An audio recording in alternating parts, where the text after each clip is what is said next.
தொழிலை தெய்வீக அழைப்பாய் தாங்கி தூய்மையுடன் கடமையை நிறைவேற்றி தன்னலமின்றி உழைப்பால் தேவனை துதித்து திறமையால் அல்ல விசுவாசத்தால் வாழ்ந்து தினந்தோறும் வேளையின் வழியே இறைவனை மாட்சிமை படைத்த அழைக்கும் தச்சனின் மகனும் நமது இரட்சகரும் ஆன இயேசு கிறிஸ்துவின் திருநாமத்தினாலே உங்கள் அனைவருக்கும் இடையே ஸ்தோத்திரத்தை நான் தெரிவித்துக் கொள்கின்றேன்.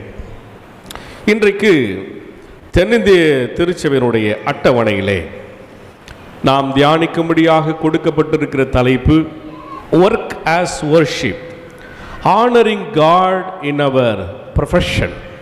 நமது தொழில்களில் கடவுள், வேலையை மதித்து கடவுளை மாட்சிப்படுத்துதல் என்கிற ஒரு அழகிய தலைப்பை இன்றைக்கு தென்னிந்திய திருச்சபை நமக்கு வழங்கி கொடுத்து இருக்கின்றது.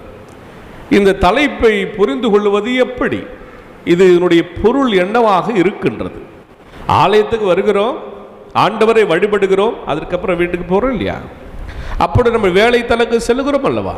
அந்த காலகட்டங்களில் இங்கே இருக்கிற பக்தியும் இங்கே இருக்கிற நம்முடைய அர்ப்பணிப்பும் அந்த வேலை தலங்களிலும் செல்லுகிற இடங்களிலும் தொடர வேண்டும். அதுதான் இந்த நாளின் தலைப்பின் பொருளாக இருக்கிறதை நான் பார்க்கின்றேன். படிக்கப்பட்ட 4 வேத பகுதிகளிலே முதலாவது வேத பகுதியை தான் இன்றைக்கு அருளுரைக்கு என்று நான் எடுத்திருக்கின்றேன். யாத்திராகமம் 31வது அதிகாரத்திலே 1 துவங்கி 11 வசனங்கள் இருக்கிற இந்த பகுதியில் இன்றைய நாளின் அருளுரையை கடவுள் நமக்கு கொடுக்க இருக்கின்றார். இதில் மகா பரிசுத்த கடவுளுடைய அந்த கூடாரத்தை, இந்த டேபர்னக்கிள் என்று அழைக்கப்படுகிறது அல்லவா, ஆண்டவருடைய அந்த ஆசரிப்பு கூடாரத்தை, அதனுடைய உபகரணங்களையும் எப்படி உருவாக்க வேண்டும் என்கின்ற ஒரு வழிமுறையை இந்த பகுதி வழங்குகிறது. அது மாத்திரமல்ல, மோசேவினிடத்திலே அந்த பணியை செய்து முடிக்க மோசேவுக்கு நபர்களை கடவுளே கொடுக்கிற ஒரு பகுதியாக இது இருக்கிறது நம்ம பார்க்கிறோம் இல்லையா? பிறகு 2 விசேஷித்த நபர்கள் இங்கே வருகிறாங்க. அவங்க என்ன பண்ணுவாங்க? இந்த அயன் ஒர்க்கெல்லாம், உலோக வேலைப்பாடுகள் எல்லாம் அவங்க செய்வாங்க. செதுக்கிற வேலையை அவங்க செய்வாங்க. தச்சு வேலைகளில் அவர்கள் தங்களுடைய திறமைகளை வெளிப்படுத்துவார்கள். ஒருவேளை தச்சு தொழில் என்று சொல்லுகிற பொழுது அப்படி ஆண்டவரையும் நினைத்து கொள்ள வேண்டிய அவசியம் இருக்கிறது என்பதை நான் இந்த நேரத்தில் உங்களுக்கு சொல்லிக் கொள்கின்றேன். 2 நபர்கள், ஒன்று பெசலெயேல், மற்றொன்று அகோலியாப் என்று சொல்லப்படுகிறவர்கள். இவர்கள் பயிற்சி பெற்ற ஒரு குழுவை அவர்கள் வழிநடத்தும்படியாய் அவருடைய தலைமைத்துவத்தில் அந்த ஆண்டவருடைய ஆசரிப்பு கூடாரத்தை தயாரிக்கும்படியா, அலங்கரிக்கும்படியா, அது ஒரு பெரிய பொறுப்பை அவங்க பெறுகிறதை நாம் பார்க்கிறோம். அந்த குழுவினர் கூடாரத்தின் பல்வேறு பகுதிகளை உருவாக்கினார்கள். ரொம்ப அற்புதமான ஒன்று. இந்த ஆலயத்தை கட்டும் பொழுது கூட நம்ம எப்படியெல்லாம் நம்ம அர்ப்பணித்திருப்போம் இல்லையா? நம்ம கடவுளுக்காக கொடுத்திருப்போம் இல்லையா? தங்களுடைய உழைப்பை கொடுத்திருப்போம் இல்லையா? அப்படிதான் இவர்கள் பல்வேறு பகுதிகளை உருவாக்க எல்லா குழுவினரும் தங்களை அர்ப்பணித்து கொடுத்திருக்கிறத நாம் பார்க்கிறோம். பாருங்க, அந்த புனித பொருட்களை எல்லாம் வெண்கலம், தங்கத்தினால அவர்கள் மூடினார்கள். கூடாரத்தினுடைய மேற்கூரை, திரைச்சீலை மற்றும் ஆசாரியருடைய ஆடைகளை, அந்த ஆடை துணிகளை தைக்கின்ற பணியையும் இவர்கள் எடுத்துக்கொண்டார். ரொம்ப முக்கியமானது இந்த யோபோத்தி என்று சொல்லப்படுகிற ஒன்று. அது மாத்திர மார்கவசம், அங்கு அந்த கற்களை எல்லாம் பொதிக்கின்ற ஒரு திருப்பணி, ரொம்ப நுணுக்கமான ஒரு வேலைப்பாடுகளை அங்கே செய்வதற்கென்று அவர்கள் நியமிக்கப்படுகிறத நாம் பார்க்கிறோம். மோசேவுக்கு கடவுள் வெளிப்படுத்தின எல்லாவற்றையும் செய்வதற்காக இந்த 2 மனிதர்களை ஆண்டவர் பெயர் சொல்லி அழைக்கின்றதை நாம் பார்க்கிறோம். இந்த பணிக்காக 2 பேரை பெயர் சொல்லி அழைக்கிறார். ஒரு நபருடைய பெயர் என்ன? பெசலெயேல். இன்னொரு நபருடைய பெயர் என்ன? அகோலியாப். இந்த பெசலெயேல் என்ற பெயருக்கான விளக்கம் என்னவா இருக்குன்னா, கடவுளின் நிழலில் என்று அர்த்தம். என்னது பெத்லெஹேம் என்ற அர்த்தம்? கடவுளுடைய நிழல். இன்னைக்கு உட்கார்ந்து இருக்கிற உங்களை என்னை ஆண்டவர் ஒரு பெத்லெஹேமாக பார்க்கணும்னு விரும்புகிறாரு. கடவுளுடைய நிழலா இருக்கணும்னு ஆண்டவர் நம்மை விரும்புகின்றார். இரண்டாவது நபருடைய பெயர் அகோலியாப். அகோலியாப் என்று சொன்னால் அவருடைய பொருள் என்ன? கூடாரத்தின் தந்தை என்று அர்த்தம். என்னவா? கூடாரத்தின் தந்தை. ரெண்ட கவனிச்சு பாருங்களேன். இவங்க ரெண்டு பேரும் கடவுள் தான் அழைக்கின்றார். இவங்க யாருன்றதை பின்னால் உங்களுக்கு நான் சொல்லிக் கொடுக்க இருக்கின்றேன்.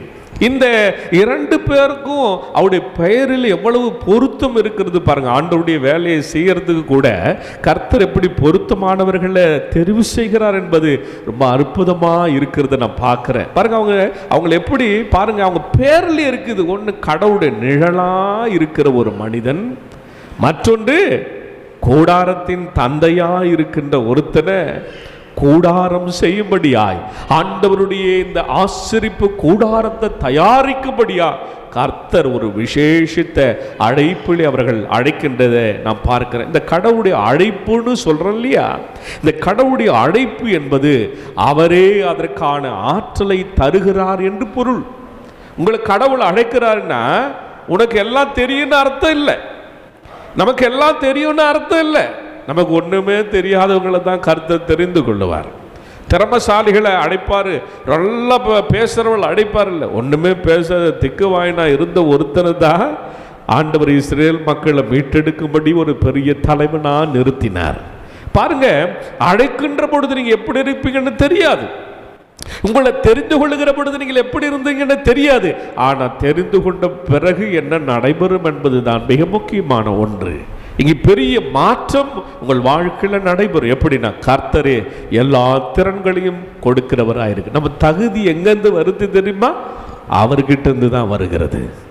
தகுதியோடு நாம் எதுவும் செய்வதில்லை. பாருங்க, நான் கூட என்னுடைய பெயரை போடுகிற போது எனக்கு பின்னா வருகிற அந்த படிப்பை நான் என்றைக்குமே போடுறதில்லை, எப்பவுமே அதை நான் விரும்புறது கிடையாது. நம்முடைய பெரியவர்கள் நிறைய ஆயர்மார்கள் பேராயர் அநேகர் அதை பயன்படுத்த மாட்டாங்க. ஏன்னு சொன்னா அது அல்ல முக்கியம். நம்மளை தகுதிப்படுத்துற யாரு? நம்முடைய ஆண்டவர் தான் நம்ம தகுதிப்பட திறன்களை கொடுக்கிறார், வல்லமைகளை கூட ஆற்றலை கொடுக்கிற தேவனாக அவர் இருக்கிறத நாம் பார்க்கிறோம். இங்கு ஒரு விசேஷம் நடைபெறுகிறது. எப்படி அவர்களுக்கு ஆற்றலை தருகிறார் என்கிற ஒரு அழகிய சுவாரஸ்யம் இருக்கிறது. இங்கே பாருங்க, யாத்திராம் 28வது 3வது வசனத்தில் 36வது அதிகாரத்தில் 1வது திருமொழி அப்புறமா போய் படிச்சு பாருங்க. அங்க தெய்வீக திறனை கொடுக்கிற டிவைன் ஸ்கில்ல கடவுள் அவளுக்கு கொடுக்கிறத பார்க்கிற. எப்படின்னா, ஆவியின் நிறைவை அளித்ததை கொடுக்கிறார். பாருங்க, முக்கியமானது எப்படி கொடுக்கிறாரா? அவங்க மேல பரிசுத்த ஆவியின் நிறைவை கொடுக்கிறார். இந்த இடத்துல தான் பரிசுத்த ஆவியான நிறைவை முதல்ல பதிவு செய்யப்பட்டிருக்கிறத நம்ம பார்க்கிறோம். பரிசுத்த ஆவியினுடைய நிறைவு அவர்கள் மேல வந்த பிறகுதான் அவங்க அந்த ஆண்டவருடைய பணியை செய்யறதற்கு ஒரு விசேஷித்த பலனை பெற்ற தேவ சமூகமாய் அவர்கள் மாறினார்கள். அவங்களுக்கு என்ன வேலை தெரியாது? இஸ்ரேல்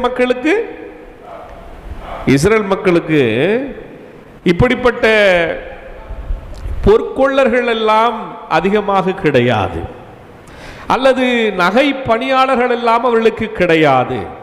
அவங்க கொத்தனார்களாக செங்கல்களை அறுக்கிறவர்களாக மாத்திரமே இருந்தார்கள். அப்படித்தானே இஸ்ரேல் மக்களுடைய சிறப்பு? அவங்க செங்கல் செய்வாங்க, களிமண்ண வேலை செய்வாங்க, அவ்வளவுதான் அவங்களுக்கு தெரியும். தங்கம் வைரங்களை வெட்டுற வேலை எல்லாம் அவங்களுக்கு தெரியாது.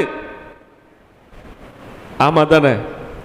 தங்க வேலை செய்யறதுக்கெல்லாம் நம்ம ஆளுங்களுக்கு உங்களுக்கு தெரியுமா? தங்க வேலை, தங்க வாங்க மட்டும்தான் நமக்கு தெரியும், தங்க வேலை செய்யறதுக்கு நமக்கு தெரியாது. அதுக்குன்னு ஒரு சிலர் தங்க வேலைகளை செய்வதற்காக திறன் படைத்தவர்கள் இருக்கிறாங்க. ஒரு சுவாரஸ்யம் நடைபெறுகிறது. இப்போ இந்த வேலையில் ரொம்ப மகிழ்ச்சி. இந்த வேலைக்கு இப்படிப்பட்ட தங்க வேலைகளுக்கு துல்லியமான பணிகளை செய்வதற்கு இங்கே தலைமை தாங்குவதற்கு 2 நபர்களை கண்டுபிடிக்கிறது யாருக்கு கஷ்டமா இருந்துச்சு?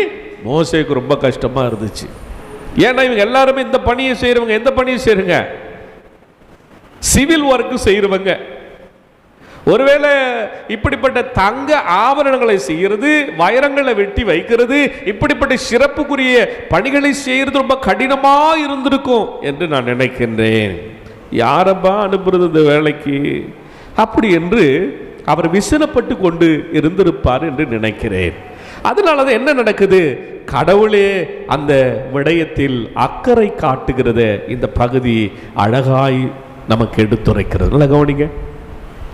சில வேளைகளில் நம்ம லைஃப்பில் நீங்கள் எதை பற்றி விசனப்பட்டு இருக்கிறீங்களோ அதை விட அதிகமாக கர்த்தர் அதில் அக்கறை கொள்ளவராய் இருக்கிறார். ஒரு வேளையில சொல்லுங்க, நீங்க விசனப்பட வேண்டிய அவசியம் இல்லை, கர்த்தர் அதற்காக அக்கறை கொண்டு இருக்கார். அவர் ரொம்ப கன்சர்னா இருக்கிறார் நம்ம மேல எப்பொழுதுமே. நம்ம வேலையை, நம்முடைய வாழ்க்கையில் ஒரு வேலையை நடப்பித்து காண்பிப்பதற்கு, நீங்க நினைச்சிருக்கிற காரியத்தை நடத்துறதுக்கு கர்த்தர் அக்கறை கொள்ளுகிற ஒரு தெய்வமாக அவர் இருக்கிறத நம்ம பார்க்க. அதனால தான் என்ன நடைபெறுகிறது, அவர் விசனப்பட்டு கொண்டிருக்காரு. யாரை கூப்பிடுறதுன்னு யோசித்து கொண்டிருக்கிறது. கடவுளே இங்க 2 பேரை இட்டு அழைத்து அவர்களை இந்த பணிகளை செய்யும்படி பணிக்கிறது நாம் பார்க்கிறோம். சில நேரில் பதவி உயர்வு, ப்ரமோஷன், ஒருவேளை நமக்கு போட்டிகள் இருக்கலாம். இன்னைக்கு ப்ரமோஷனுக்கு போட்டி இருக்கு இல்ல, ப்ரமோஷனுக்கெல்லாம் ஒரு போட்டியா இருக்குது. ப்ரமோஷனுக்கு போட்டி இருக்கும். ஆனா தேர்ந்தெடுக்கப்பட்டவர்கள் மீது எந்த விதமான பொறாமையும் ஏற்படாதவாறு கடவுள் ஒரு விஷயத்தை செய்யறாரு. அவரே இந்த தேர்வு பணியை செய்கின்றார். ஒருவேளை மோசே கிட்ட கொடுத்துட்டா என்ன நடைபெறும் அப்படின்றதுல கவனமா இருக்கிறார். ஏன்னா அது நான் பின்னாடி இப்ப காரணம் சொல்ல போறேன். இந்த பெத்லெகேமை பத்தி உங்களுக்கு தெரிந்து கொள்ள வேண்டும். இந்த பெத்லெகேம் என்று சொல்ல யூதா கோத்திரத்தை சார்ந்தவர். உங்களுக்கு தெரியும் தானே, படிக்கப்பட்ட பகுதியில் அழகா அதை படிச்சாங்க. யூதா கோத்திரத்தை சார்ந்தவர். இந்த யூதா கோத்திரத்தை கணப்படுத்தணும்னு கடவுளுக்கு ரொம்ப விருப்பமா. சிறிய கோத்திரம் இல்லையா, அந்த யூதா கோத்திரத்தை கணப்படுத்தணும்னு சொல்லி கடவுளுக்கு ரொம்ப விருப்பமா இருந்துச்சான். ஏன் இந்த விருப்பம் என்று யோசிக்கிற பொழுது பழைய ஏற்பாட்டின் பகுதிகளிலே அழகிய காரியங்களை அறிந்து கொள்ள முடிந்தது. பாருங்க, அங்க யாத்திராகமம் 17வது அதிகாரத்தில் 12வது வசனத்தில் அழகாய் சொல்லப்பட்டிருக்கிறது. அங்கு ஒரு காரியம் நடைபெறுகிறது. என்ன காரியம்னு சொன்னா, அங்கு அமலேக்கியருக்கு எதிராக போர் நடந்து கொண்டிருக்கிறது, யுத்தம் நடந்து கொண்டிருக்கிறது. அப்பொழுது அந்த போர் நடக்கும் பொழுது ஒரு கண்டிஷன் இருக்கு. என்னன்னா, மோசே மலைக்கு மேலே போய் நின்றுட்டு அன்றைக்கு செங்கடலை பிளக்க உதவி செய்த செங்கோலையும் அல்லது பாறையிலிருந்து தண்ணீரை வர செய்த செங்கோலையும் என்ன பண்ணணுமா, அவர் உயர்த்தி பிடிக்கிற ஒரு கண்டிஷன் அங்கு வைக்கப்படுகிறது. அதனால அவர் மேலே போறாரு, கூட ஆரோன் போறாரு. அவர் கூட ஒரு விசேஷித்த நபர் ஒருவர் செல்லுகிறார். அவர் ரொம்ப முக்கியமானவர். அவர் பேர் என்ன, HUR, ஊர். அவருடைய பேர் என்ன பேரு, HUR. இங்க இருக்கு, அந்த வசனத்தில் இருக்கு பாருங்க. அவருடைய பேர் என்ன, ஹூர் என்று சொல்லப்படுகிற ஒரு நபர். இவங்க 2 பேரும் போய் கூட நிற்கிறாங்க. ரொம்ப நேரம் யுத்தம் நடக்கணும் இல்லையா. யுத்தம் நடந்துகிட்டு இருக்கும்போது கையை எப்படி ரொம்ப நேரம் நீட்ட முடியுமா, ரொம்ப நேரம் இப்படி கையை பிடிச்சிட்டு இருக்க முடியுமா, ரொம்ப நேரம் நிற்க முடியும். ரத்தம்லாம் என்ன பண்ணிடும், இந்த பக்கம் இறங்கி வந்துடும். அப்போ நம்மளுக்கு சத்து இல்லாமல் போயிடும், பலன் இல்லாமல் போயிடும். அப்போ என்ன நடைபெறுகிறது, அவருடைய கரம் சோர்ந்து போகிற நேரம் வரும்போது திடீரென்று ஒன்று நடத்துகிறார்கள். யாரு, ஆரோனும் ஊரும் என்ன செய்கிறாங்கன்னா, அங்கிருந்த கற்களை எல்லாம் கொண்டு வந்தாங்க, பக்கத்தில் வச்சு கையை இப்படியா பிடிச்சிட்டு இருக்க. 2 பேர் தாங்கி பிடிக்கிறாங்க. அப்படி தாங்கி பிடிச்சதுனால என்ன நடைபெற்றது, அமெரிக்கரோடு கூட யுத்தம் வெற்றியாய் மாறியது. பாருங்க, இந்த ஊர் என்று சொல்லப்படுகிறவர் மிக முக்கியமானவர். இப்ப அவங்க பேரந்தான் இங்கே இந்த பெத்லெகேம் என்று அழைக்கப்படுகிற ஒரு நபராக இருக்கின்றார். கவனிங்க, ரொம்ப முக்கியமானவர். இப்ப அந்த வம்சத்தில் வருகிற ஒருவரை தான், அதான சொன்னல, யூதாவை எப்படின்னா கடவுள் என்ன பண்ணணும்னு நினைச்சாரு, கணப்படுத்தணும்னு நினைச்சாருன்னு சொன்னல. இப்ப அந்த ஊருடைய வம்சத்தில் இருக்கிற ஒருத்தர் தான் ஆண்டவருடைய ஆசரிப்பு கூடாரத்தில் இருக்கிறதான அந்த பனிமுட்டுகள் எல்லாம் உருவாக்குகிற, அழகுபடுத்துகிற, அந்த கலைநயமிக்க அந்த வேலையை செய்கிற பணியை செய்யறதுக்கு இங்கே கடவுள் அவரை தெரிந்து கொண்டதாக நாம் பார்க்கின்றோம்.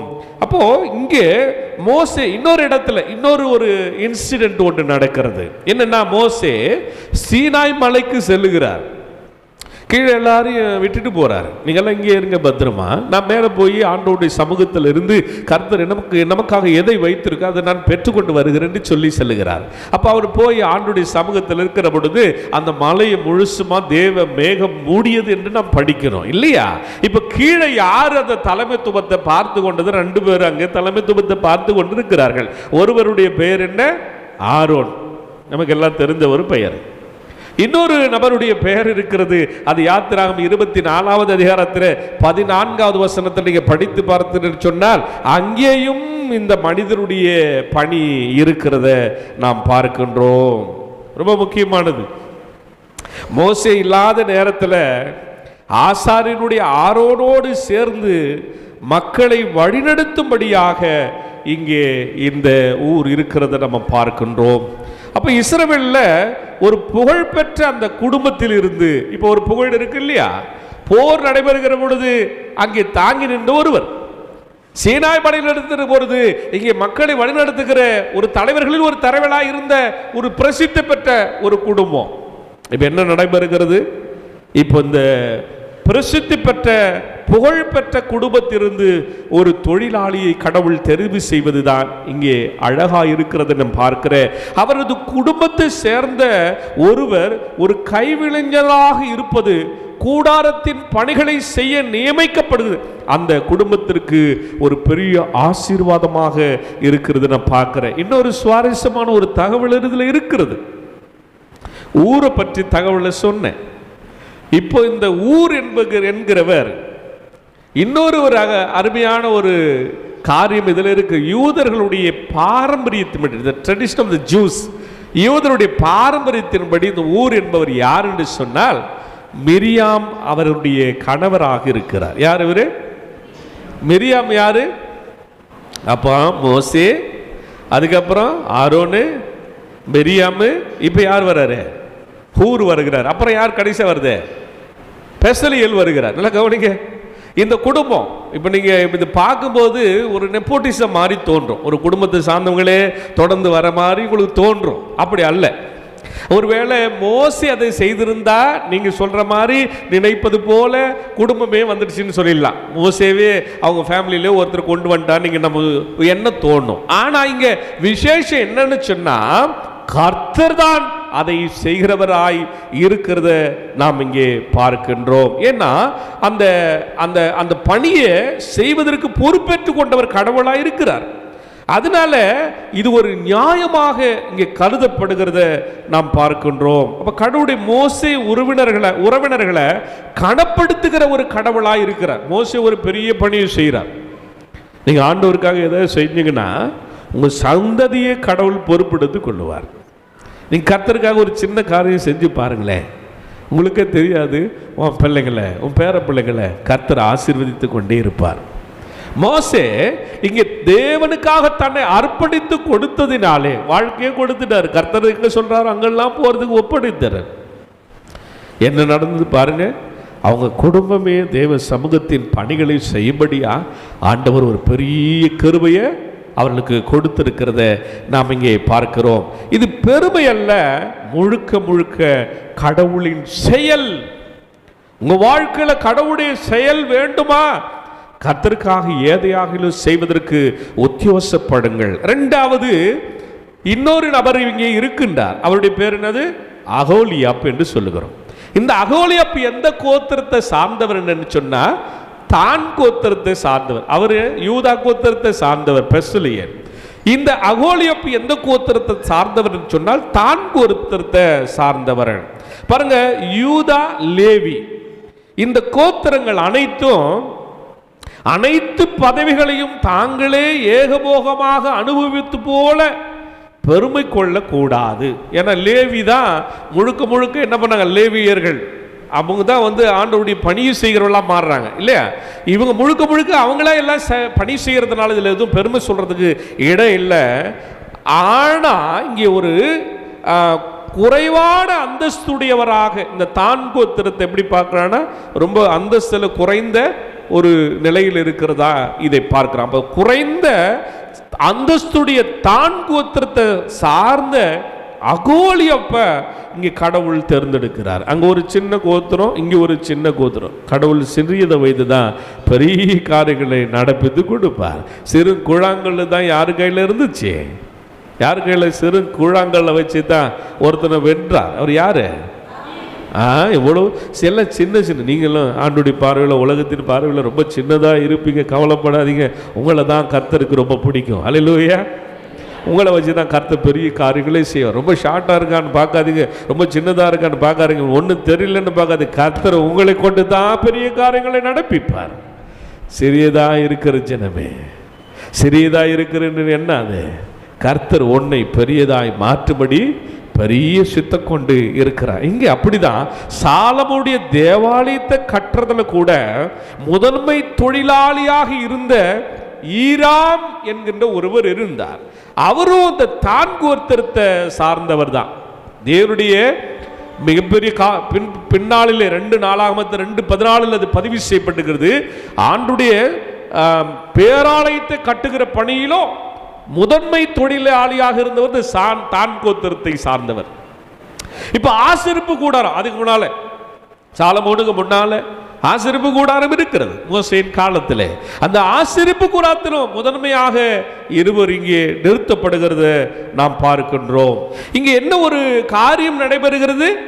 ஆண்டவருடைய ஆசரிப்பு கூடாரத்தை அங்கே அதனுடைய பணிமுட்டு காரியங்களை செய்கிற பணியை, திருப்பணியை அழகாக செய்கிறதுக்கு 2 பேரை ஏற்படுத்தினார். இன்னைக்கு அருளுரை உங்களுக்கு எனக்கு சொல்லுகிற செய்தி என்ன?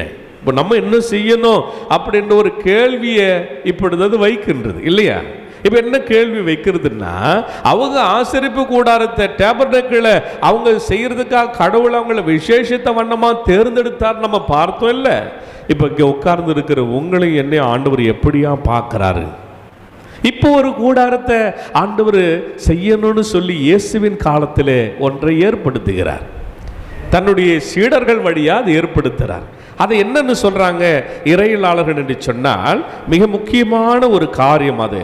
இங்கே காஸ்பல் டேபர்னக்கிள் என்று அழைக்கப்படுகிற ஒன்றை அங்கே கட்டும்படிக்கு கடவுள் ஒரு பணியை கொண்டு வருகிறார். காஸ்பல் டேபர்னக்கிள், அதாவது நற்செய்தி கூடாரத்தை உருவாக்கும்படியா இங்கே அப்போஸ்தலர் 2 பேரா தெரிவு செய்தார். அவங்க 2 பேர் தான் தெரிவு செய்தாரு.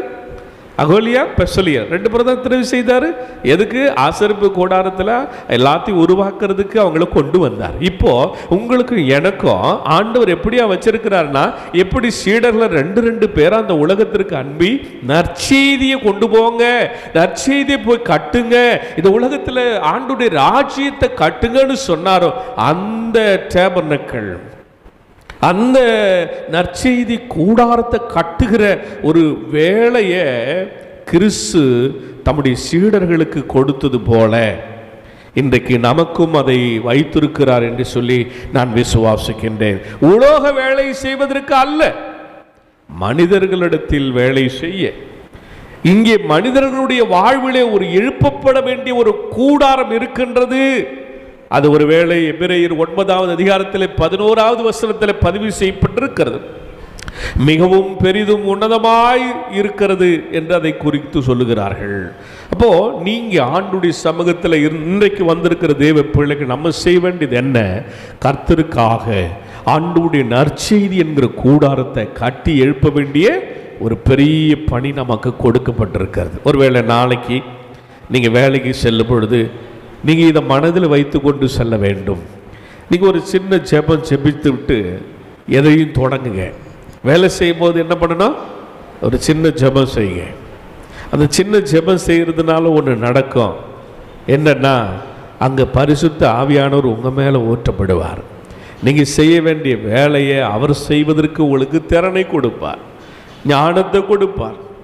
பைபிளில் நான் பார்க்குறேன், நான் என்னத்தை பேசுறது சாமின்னு சொல்லும்போது நீ போய் நில்லு, உன் வாயில் நான் வார்த்தையாக இருப்பேன். கர்த்தர் அப்படி தான் நம்ம வாழ்க்கையில் அப்படி தான் நடத்துவார். கடைசி நிமிடம் வரைக்கும் என்ன நடக்குன்னு நமக்கு தெரியாது. நான் எப்பவும் அப்படி தான் யோசிப்பது உண்டு. ஆனால் கடைசி நேரத்தில் கர்த்தர் சரியாக அதை கொண்டு வருவார். நீங்கள் ஒன்று செய்யணும், ஆண்டுடைய கரத்தில் உங்களை அர்ப்பணித்து விட்டு செல்ல வேண்டும். ஒரு சின்ன ஜெபம் செய்து தொடங்குங்க. கர்த்தாவே, இன்று நான் செய்யும் ஒவ்வொரு வேலையும் உமக்கென்று இருக்கட்டும். இந்த சின்ன ஜெபத்தை செய்துட்டு எந்த வேலையா இருக்கலாம், நீங்க வீட்டில் கூட வேலை செய்கிறவர்களா இருக்கலாம், எந்த வேலையை செய்தாலும் நீங்க ஒன்று சில கர்த்தாவே இன்று நான் செய்யும் ஒவ்வொரு வேலையும் உமக்கென்று இருக்கட்டும். உங்களுடைய நேர்மையை, உங்களுடைய நேரத்தை, உங்களுடைய பொறுப்பை ஆண்டவர் பரிசோதித்து பார்க்க விரும்புகிறார். அப்போ இதை மனுஷருக்காக செய்கிறோமா கர்த்தருக்காக செய்கிறோமா என்கிற ஒரு கேள்வி நம்மை நோக்கி வர வேண்டும். நீங்கள் யார் என்பது முக்கியம் அல்ல. நீங்கள் எந்த பணியை செய்கிற, ஒருவேளை பெசலியல் அகோலியலை போல கைவினைஞராக இருக்க வேண்டும் என்ற அவசியம் இல்லை. விவசாயம் செய்கிறவர்களாக இருக்கலாம், டீச்சர்ஸ் ஆசிரியர்களாக இருக்கலாம், அரசு ஊழியர்களாக இருக்கலாம், அல்லது உங்கள் வீடுகளிலே இருந்து வீட்டை கவனிக்கிற வேலையை செய்யலாம். கடவுள் உங்கள் பெயரை அறிந்திருக்கிறார் என்பதை நீங்கள் இன்னைக்கு அறிந்து கொண்டு செல்ல வேண்டும்.